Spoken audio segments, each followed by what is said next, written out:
Today's podcast went in the complete opposite direction of where I thought it would go.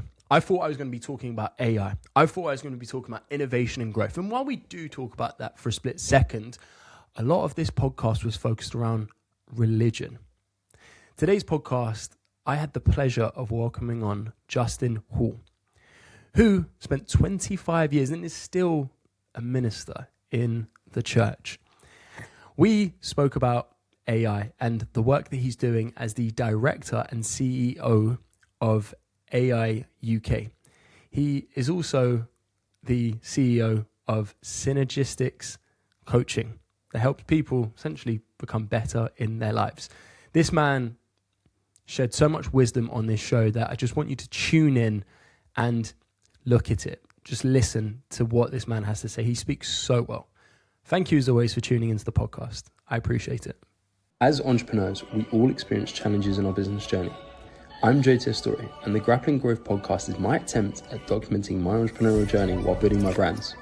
I sit down with fellow entrepreneurs, understanding how they grapple with growth. I hope you find value and enjoy.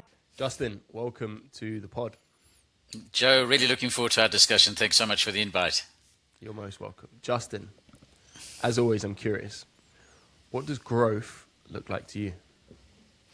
I think growth for me would be being able to effectively integrate who you are, the vision that you have as a company, into practical realization. So it's becoming really your message, embodying and becoming your message becoming flesh in such a way that it really services your target market. That for me would be growth. And if we were to extrapolate just a step back, I know you mentioned your previous life to me. If you were to look at what that looked like and you were to more so say what growth looks like from a personal perspective, how would you define growth? Once it's interesting enough, it's very, very similar. I think I was chatting to someone the other day and they asked me the question, what is freedom? And I think that freedom and growth are very, very similar in many capacities.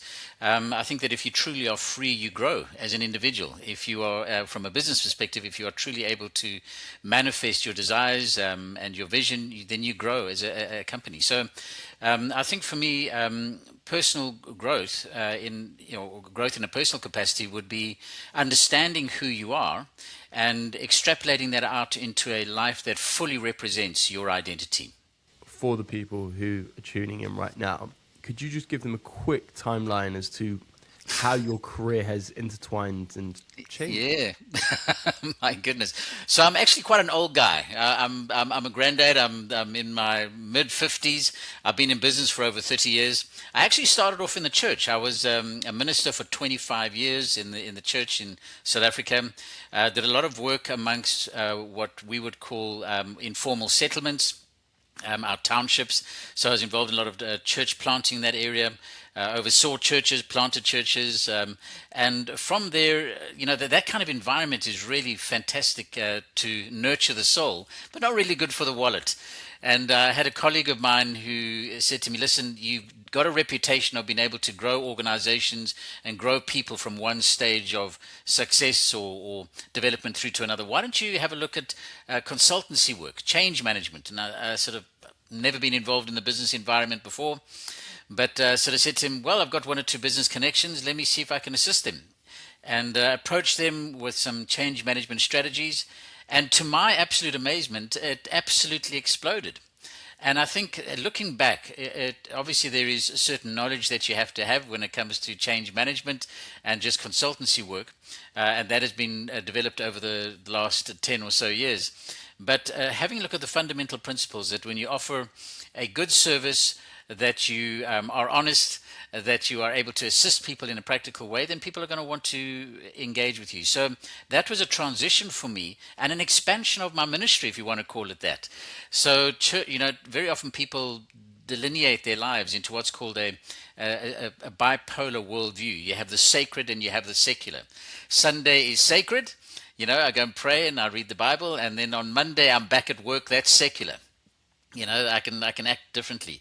But the way that I see it is that you should have an holistic worldview. How you see the world should be under one banner if you have a really robust worldview. And so for me, all of life is holy. So whether I find myself in the church or whether I find myself behind the desk in a corporate environment, if I'm in the center of God's will for my life, then I regard that place as holy and my ministry. So that really opened up tremendous opportunities for me into the business world, and the doors really began to open up quite significantly. Was involved in B2B and BTC as a sales manager, had the opportunity to get involved in various radio, or I had my own radio show that dealt with social issues, was invited onto several television programs to deal with social issues once again, started up and was involved in the establishment of several charities. We looked at the establishment of a charity that dealt with destitute men, another charity that looked at the whole area of women and children that had been abused. We provided a safe house for them. I started up with a legal colleague of mine. We started up an organization that dealt with conflict management from the family setting all the way through to governmental institutions. So that was really, really exciting in and of itself. Had the opportunity to become an author, wrote a book on leadership development, became a published poet. So my life really began to expand in the most extraordinary way. Came across to the UK, had a tremendous opportunity to get involved in dementia patients. I'd help people spiritually. I'd help people from an emotional perspective in coaching and counseling, various forms of counseling, and I really wanted to help people physically. So began to work with a team of people, a wonderful team of people in working with dementia patients for about 2 or 3 years. Then got involved in an international charity as their national fundraising manager. Once again, got involved in another charity that dealt with the whole area of people living on the fringes of society. Very, very rewarding. And then was invited to become the CEO of AI UK. Massive jump. But once again, my background in consultative work, being able to work with people across the spectrum and from a professional perspective, really created a tremendous opportunity for me to engage a revolutionary new technology, if you want to call it that. Not really new, it's been around since the 1950s, but sort of new in the minds and in the hearts of a lot of people. Bring that front and center for the business world, and it's been a wonderful journey. On the back end of that, I've run an executive coaching organization called Synergistics Coaching that basically deals with how the C-suite leader is to change and adapt and differentiate themselves in the rise of AI. And had the opportunity to deal with some very large organizations across the world. So it's been a wonderful, wonderful journey. That's a little bit of my background. That's a great little background. And there's so many different questions and through lines that I want to explore there. The one that stood out most to me was you talking about a holistic world and fusing the what you do on a Sunday versus what you do for the rest of the week, and maybe being very honest, something that I struggle with.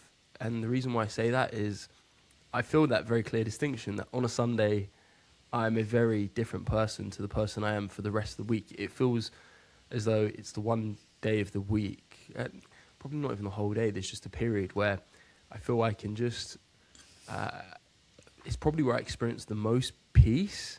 So from your perspective, how long were you a minister for? Well, I still regard myself as a minister. I'm still an ordained minister, but I hear what you're saying. So I was involved in the church for over 25 years.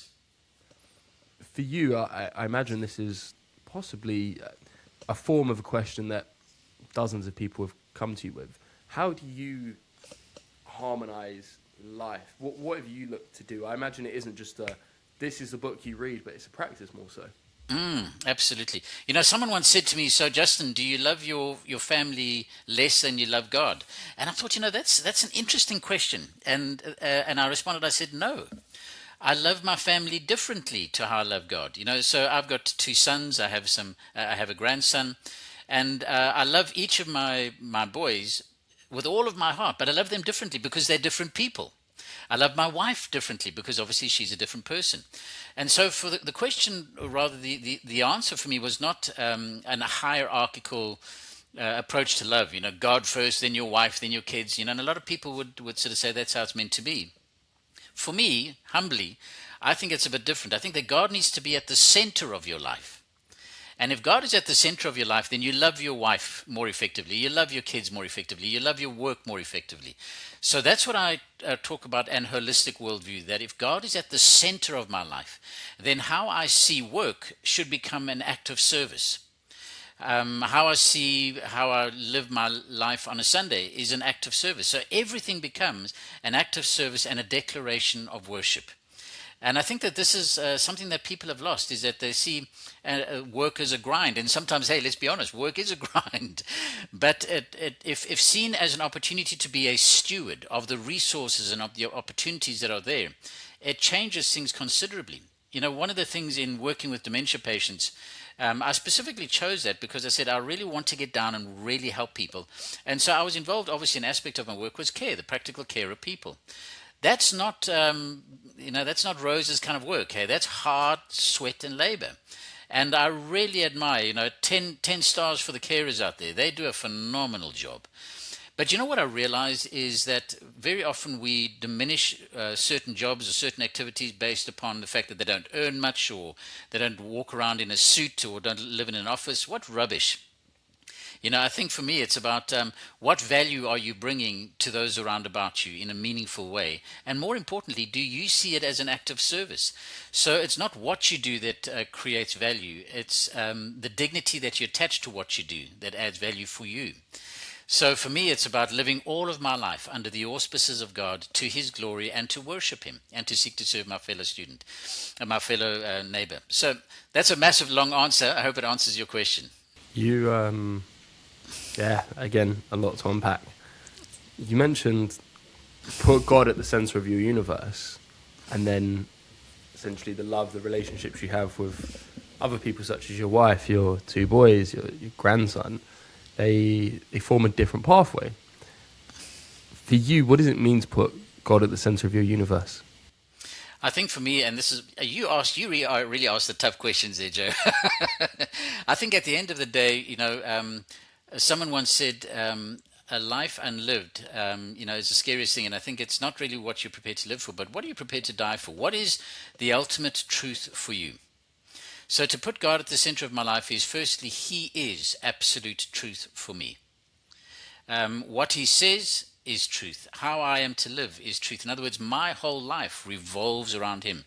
To use a natural example, He is the sun in my solar system. He is the gravity that pulls me toward Him. He is the thing that gives me focus and identity. So that's what it means to put everything first. He is my ultimate authority and my object of absolute adoration. Well, that's a powerful statement, and it's one that I think, if you've ever read the book The Chimp Paradox, we've got two different systems of thinking. We've got system 1, system 2, and system 1 is fabricated on essentially what's 1 plus 1. You can answer it straight away, it's 2, but I'm trying to think of a multiplication question. So 1 plus 1 times by 12 divided by 2 squared and then halved again with my system 1 process. So the point I'm making is everything you've said there takes a grace of taking a step back and trying to actually think of what you've said there. So there's so much to unpack. But with that and tying that all into growth, I'm really intrigued. Where do you think that pieces into the purpose and the mission of what you're doing now, working at AI UK, and you're still doing other activities in tandem with that? Well, I think that we, firstly, how we think is how we act, and how we act extrapolates itself out into the business world and how we hopefully structure our business. And so AI UK is built firmly on the foundation of the democratization of AI and the demystification of AI. AI is a phenomenal technology, extremely powerful and wonderful in its ability to produce beauty, but also terrifying in its potential to create harm. It's not the technology itself, but those who are using it, namely human beings. And so we believe that the only way to really produce a safeguard for humanity is to place AI in the hands of as many people as we possibly can. So there comes the democratization of AI. And in order to do that, we need to put the client first. This is where stewardship comes in. So, as a business, we really seek to add value to businesses, to add value to business people by understanding their needs, their desires, their hopes, their dreams when it comes to technology. So, we have three value propositions as AI UK. We have a robust technical ability. We have strategic coaching and consultancy, and we have change management, which would include training, education, and support. One of the things that we do when we sit down with a potential client is we spend a fair amount of time asking them some fundamental questions. Who are you? What do you want to do with AI? Where do you want to go? Why do you want it in your business? Trying to help them to understand their identity as a business and what they want to do with AI and how they want it to help them. This for us is vitally important because from a coaching perspective, coaching by its very definition is deductive rather than inductive. And what I mean by that is that we don't push a solution down your throat as AI UK. We try and understand your story, your pain points, your hopes, your dreams, and then from that to come alongside you and co-develop an AI integration strategy with you for your whole business that is going to be at the end of the day sustainable and add tremendous value to you, clearly within the defines of your financial parameters. So this boils back to the fundamental point: how do I as a human being serve you as a human being that really adds value and makes a difference for you both financially and operationally. So this is what I'm really talking about, is that we think through every aspect of our lives with a fundamental premise of how do I honor my God and how do I honor my fellow man. How much of a game changer would it be for your business if you could learn from the same AI advisors as Tony Robbins, or the people who've been in close proximity to Dan Sullivan, famously the co-author of 10x is easier than 2x? Today's sponsor to the podcast is AI Simplifier. They have put together a 30-day roadmap program to help teach you how to implement AI into your business. They've helped people save 10 to 20 hours per week, add millions of dollars in additional revenue to businesses. And for those who listen to this podcast and decide to sign up with them, you will get a complimentary AI breakthrough session with Steve French, one of the co-founders, and myself to really pencil in and figure out what we can do with your business. Now, back to the episode.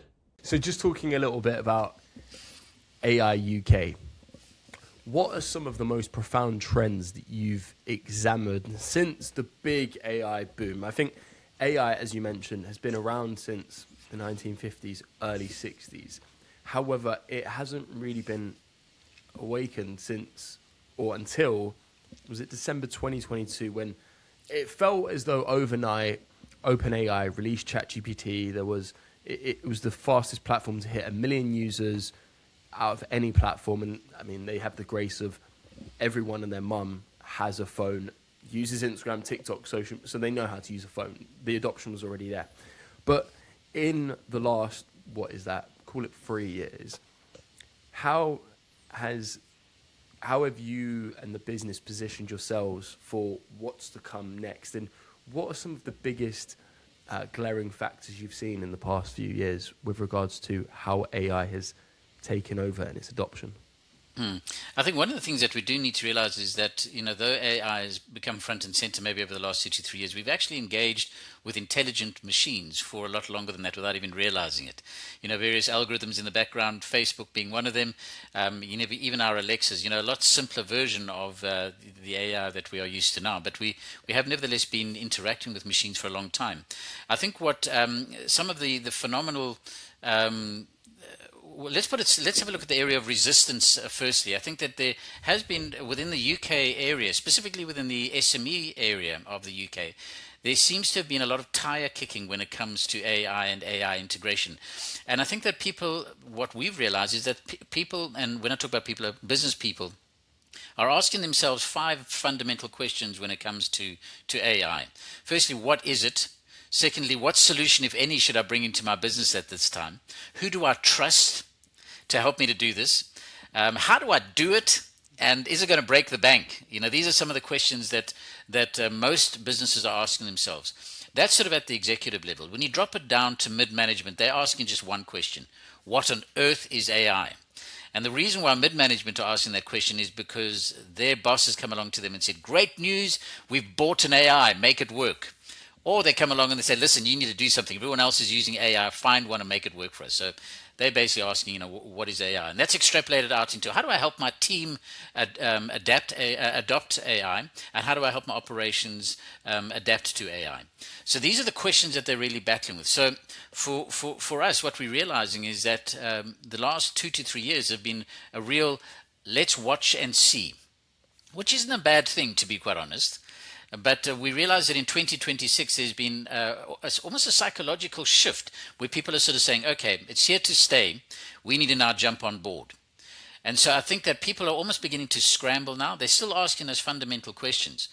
And we're going to see that there's going to be almost panic adoption. And what I mean by that is people are going to say, just start grabbing various apps and trying to adopt them, which is going to be very sad because without proper integration and proper consultancy, just having a shiny new app on your desktop and saying you work with AI is not going to in any way create sustainability or improvement over the long term. You need to have an intelligent, well thought out strategy when it comes to AI. So if I could give a warning, don't just grab an AI, put it in your work systems and thinking, well, we're now using it. Probably create more problems than anything else. One of the things we have to realize is that AI magnifies. So if your operational systems are in chaos and you bring in AI, all that AI is going to do is magnify the chaos. It's not going to solve it. But to come down to your fundamental question, what have been some of the major shifts? I think the shift is that there is an understanding that we need to educate ourselves around AI, both for the sake of integration and for compliance perspectives. We need to educate ourselves in the use of AI so that we can effectively leverage our profitability and our effectiveness and our teams and their effectiveness. I think that there is, for the entrepreneurial mind, there is tremendous opportunity. What AI is really doing is that it's flattening the pyramid. What I mean by that is that everyone has access to expert advice and can now create practically their dreams. So it really is leveling everything so that those people who used to sort of say, well, this area is reserved for me, they can no longer do that. So it really is going to significantly change the working environment. And I think that one of the greatest needs at the moment is for people to sort of, firstly, in my opinion, begin to ask themselves who they are as individuals so that they can differentiate themselves from the machine. Because in the next 2 to 3 years, AI is going to become so good, it's going to be virtually impossible to tell the difference between humanity and that which is not human. So we need to differentiate ourselves. And then we need to educate ourselves. We need to experiment. But most importantly, we need to get someone alongside we trust, who can help us to develop an ecosystem of effective integration. I have a view that AI is making people more stupid purely from the basis that a lot of people are becoming way more dependent and lazier with regards to AI. Even myself, or even if you take the standard iPhone, for instance, you start typing out a word that you're completely misspelling, what happens? The phone recorrects the spelling for you. So you take that into thinking, people can now lie down in their bed, speak into ChatGPT, and have it answer very sophisticated questions that they wouldn't be able to, or they don't have the knowledge. It's essentially having a textbook to your hand 24/7. That is essentially how I think of it. But it's a case of when we're reading that textbook, are we absorbing the information accurately? Because it's easy to go sit down with an LM for 20 minutes, ask it these questions, but then what are we actually doing with that information? And I massively agree. The democratization of AI means that, and I had a conversation with a really incredible guest recently. It was our last episode, but we were talking about how, and you and you're from South Africa, my background's Tunisian, we have people in our team globally. So the floor has gone from here to here, which we're all benefiting from. So it's a win-win relationship. But then when you give someone a real problem on the spot, can they solve it? That's a completely different question. And it's great to use AI in the deep background. But for instance, we're going through a hiring process right now. And one of the big considerations is, sure, when we're making these documents that we're we've got the job spec and we're getting people to apply it. But the big concern, or the big consideration, not concern, is how do we make this application process AI proof? How do we get to, when we did this hiring round, there was 270 applications. Physically, I can't go through those applications. We've got AI systems to speed run it, and we can do things to process drive it. However, I want the best candidate or candidates from this cohort. So I put hoops. What do I mean by putting hoops in? I will put tasks in place which I know someone can't use AI to do. If I ask them for, hey, come up with a strategy for me on XYZ, I would do what they would do. If I'm one of those 270 applicants, I would not turn around and sit down and think, oh, I need to write this all out by myself. I would turn around, go back and forth with ChatGPT, and then get the feedback. So what do I do in those positions?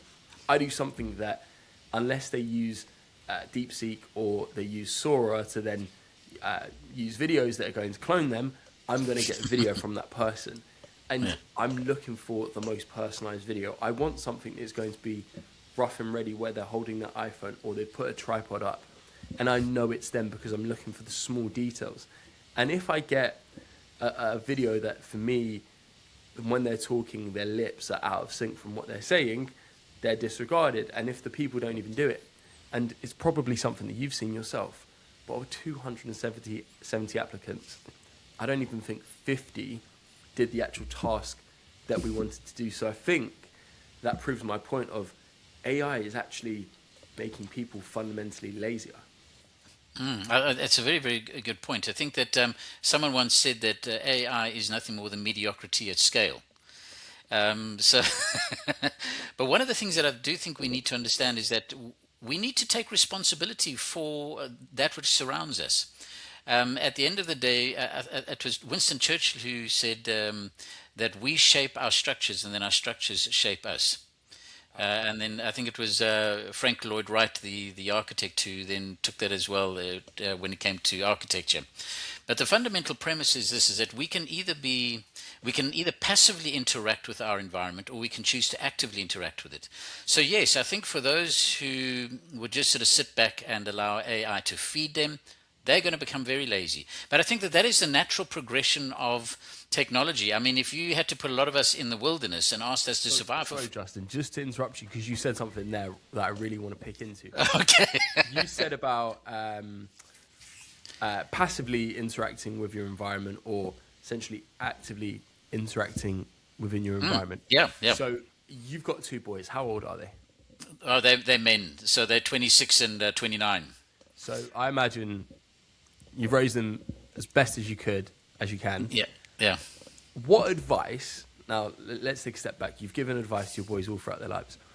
If you're talking to, let's say, a 20-year-old who is a little bit, they're just unsure what to do, that they're finishing university, they feel as though the world's very, very daunting, how would you suggest to them to actively get involved as opposed to being passive with actually building and looking at stuff?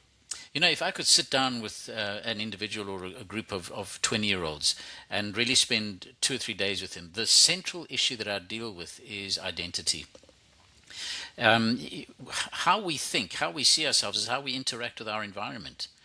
And I think that most people today have not even thought about who they are. I mean, if I had to ask most people, who do you say you are? Give me a definition of yourself, separated from your activities and your relationships. Who are you at your core? Most people wouldn't even be able to know where to start with that. But I think that the only way that we're able to live on purpose, live life on purpose, is that if we do so with a deep understanding of who we are and a great awareness of that which surrounds us in life.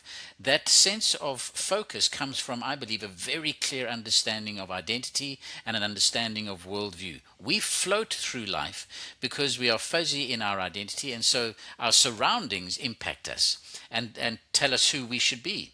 That is so sad. And that's no one's fault except our own. We need to take control and become stewards of who we choose to be and how we choose to form our identity and how we form our worldview. How much of a game changer would it be for your business if you could learn from the same A advisors as Tony Robbins, or the people who've been in close proximity to Dan Sullivan, famously the co-author of 10x is easier than 2x? Today's sponsor to the podcast is AI Simplify. They have put together a 30-day roadmap program to help teach you how to implement AI into your business.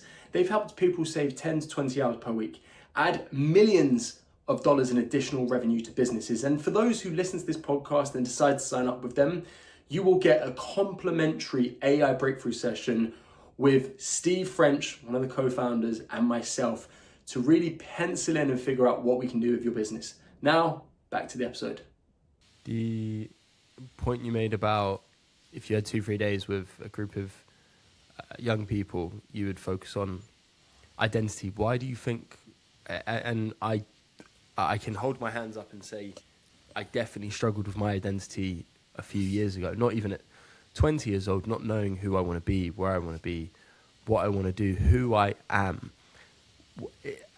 As a first system thinking, if you were talking to those, let's just say we've got a group of 10, 20-year-olds, how would you start to help them look at and answer that question of how do I form my identity? I think the first thing is let's pressure test what you believe. Every one of us has an identity, whether we choose to express it or not, whether it is up front for us or behind the scenes. We all have an identity and we all have a worldview. I know that I'm using this language a lot, and it's not a hobby horse. For me, it's become an absolute central understanding of how to interact with life and do everything.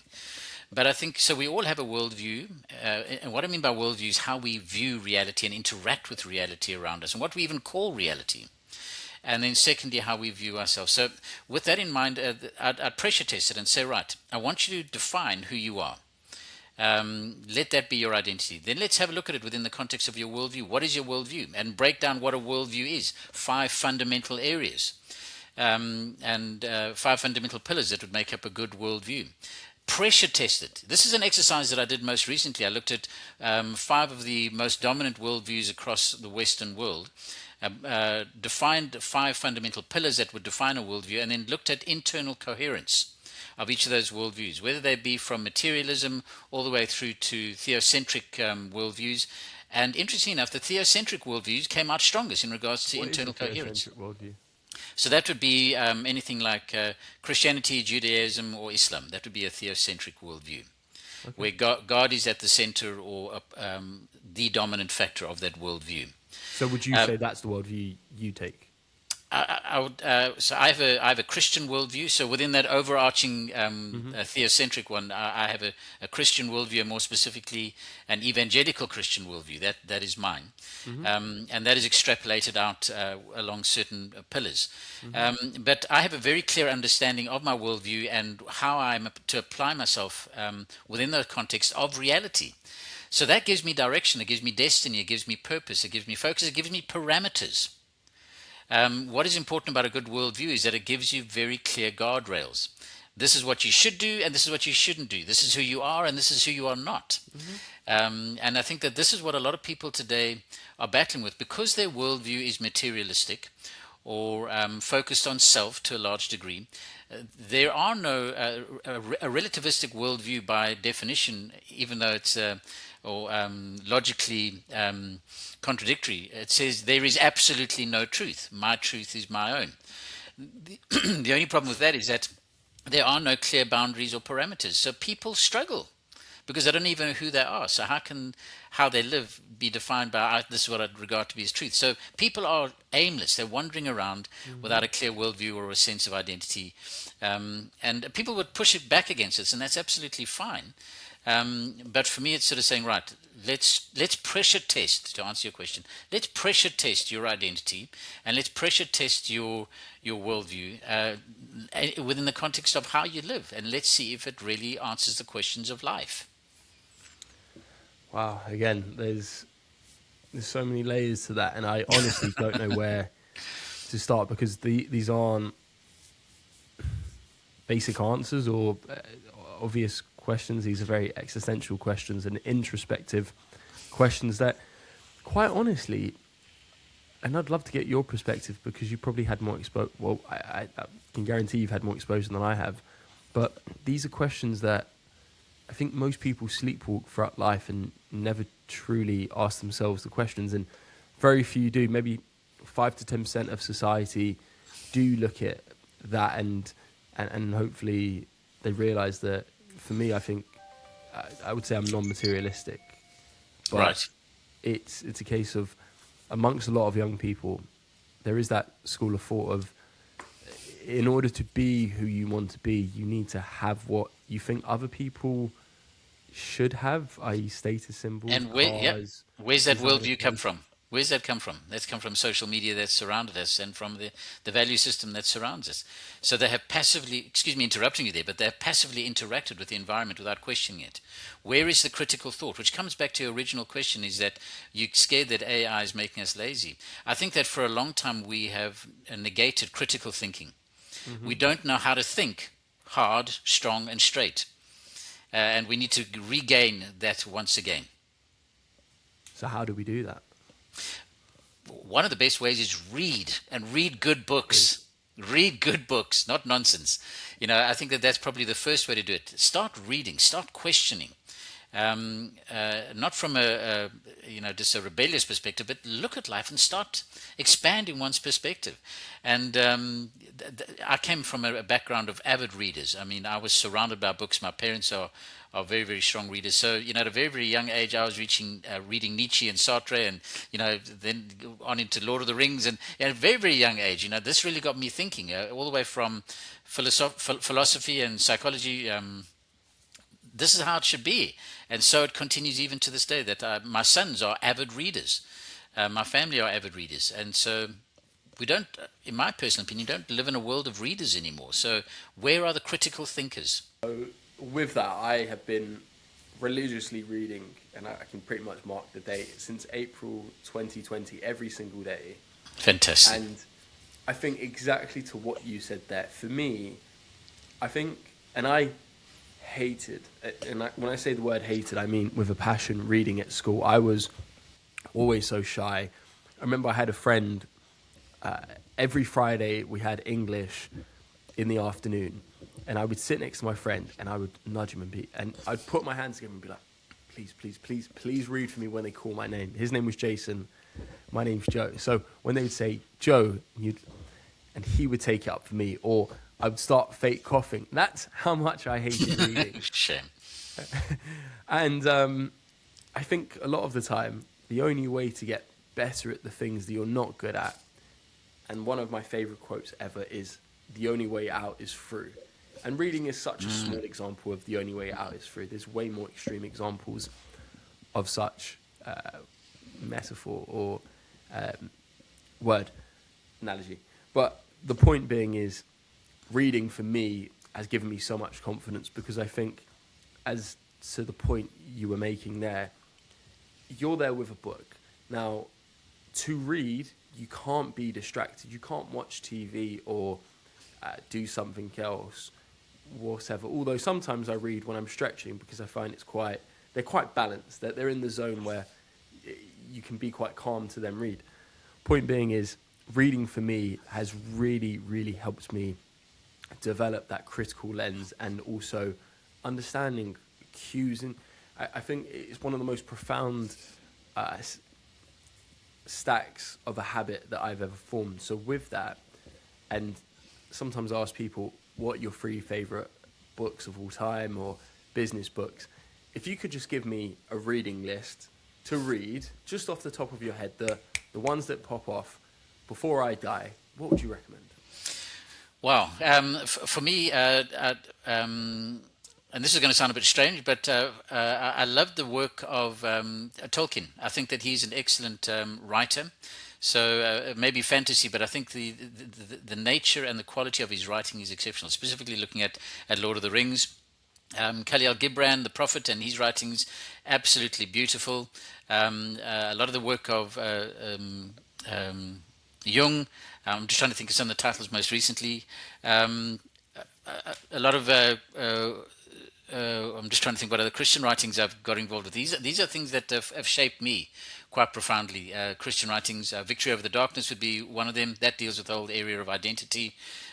So if I were you, I'd get hold of some good authors, uh, depending on your proclivities. But from a psychological perspective, maybe Jung. From an anthropomorphic perspective, not anthropomorphic, from just interacting with society, even having a look at some guys like Dr. Peterson would be good. Maxwell is good in regards to leadership. If you want some good philosophy as well, have a look at even Khalil Gibran. Very soft philosophy. He's good there in that way. These are some of the ones that I'd quickly, off the top of my head, when we finish, I'm going to go, oh, why didn't I mention these books and these books? But yeah, so that would be a good starting point for me. I think for me, what I focus on is building the macro picture and then looking more in a detailed fashion at the micro. So that is building worldview and philosophy and understanding of life. That creates a lens for practical living on a day-to-day basis. Tying that bow all together, if there's a 20-year-old sitting down right now feeling as though they're lost with their identity, they've resonated with the point you've made, what literature would you guide them to? For me, it's a matter of respect. One of the things about books is that they do definitely shape and change us. If I was allowed to be really me with them, then I'd sort of say to them, listen, let's, and I'm going to answer your question now, let's examine your worldview, because in my understanding that the only worldview that is of any real value is the theocentric Christian worldview. And I'd give some reasons as to why I felt that was the case, whether it be ontological, cosmological, whatever it might be. We'll have a look at various reasons as to why I feel that is the best reason. And then based upon that, it's sort of say, if you are interested in understanding your Christian worldview, then let's have a look at some literature in that area. Best place to start, and some people may laugh at this, start with the book of Matthew in the Bible and start reading that. And then from that, begin to look at some literature by Neil T. Anderson would be really, really good on identity. It depends how deep you want to go. C.S. Lewis is also very, very good. Those would be some of the areas that I would suggest. But a really, really good book for starters would be Victory Over the Darkness. That deals with the whole area of identity and one of the fundamental principles of what's called justification. Wow, there's so much to unpack there. Justin, I'd love to go for a coffee with you sometime. Indeed, anytime. Expand this conversation. With that said, what's next for you and where can people find you? Well, AI UK is definitely one of the places. Synergistics Coaching Limited is the other place. I'm on LinkedIn. Would love to engage with them. But for me, keep your eyes open. I want to produce as much value as I can for as many people as I can. So this has been great, Joe. Really wonderful opportunity. My goodness, you're good at this. You ask all the hard questions. You really do. But been a great conversation, and thank you for the opportunity. I appreciate those kind words, and thank you as well. Lovely.